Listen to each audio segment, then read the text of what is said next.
balik ang inyong Mami Kalabak. So, for today's video guys, samahan niyo ako at magluluto tayo ng panibagong experiment. Try lang. So, wala talaga akong maisip na ulam. So, ito ang pumasok sa utak ko. Try lang. So, parang batchoy na ewan na wonton style na binisaya.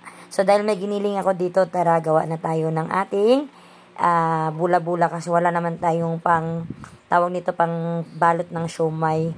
So, hindi talaga matatawag na wonton kasi wala tayong pambalot. So, yung giniling, tinimplahan ko lang siya ng salt and pepper, nilagyan ko konting harina at saka isang itlog. So, lutuin na natin siya sa kumukulong mantika. So, hindi talaga siya literal na bula-bula kasi hindi na bilog na bilog. So, hayaan muna basta kayo maprito at maluluto. So, tingnan nyo.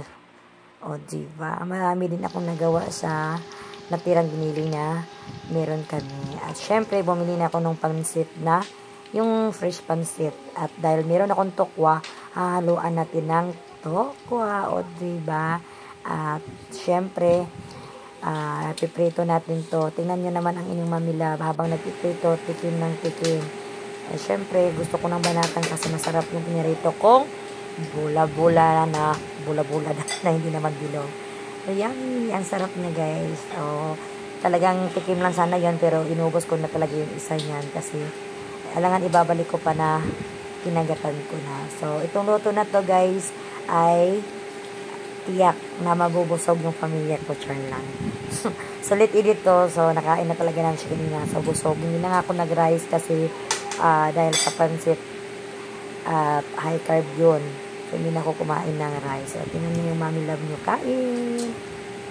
So, habang piniprito, kain ng kain, papak ng papak. Buti hindi naubos, So, gayahin nyo to mga mami. Promise. Kunti lang po yung budget na mauubos nyo dito.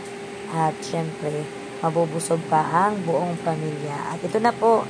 Ready na po ang ating mga sangkap. Meron tayong cabbage, itlog. Dahil 6 kami, so tag-isa kaming itlog. At 2 pirasong tokwa. At ayan na po yung pinirito nating bula-bula. At fresh na pansit. At syempre, para lumasa ang ating sabaw, syempre, magpalaban taog nor cubes. So, pero kung meron kayong beef broth, so mas mainam yun. So, artificial lang muna gagamitin natin. At ito na po, kumulo na po ang ating tubig, syempre. So, binanlian ko pala yung ibang pansit, no? So, ito lang, titimplahan lang natin ng ating kinakulo ang tubig. Lagyan na natin ng sibuyas at saka paminta, etc. Kung anong gusto nyong pang lasa, pang timpla. At kung pasok na sa lasa nyo, so tara, plating na po tayo. So, ito na po, una natin ang ating pansit, tokwa. So, binanlian ko pa yun siya. Then, egg, ang ating piniritong bula-bula.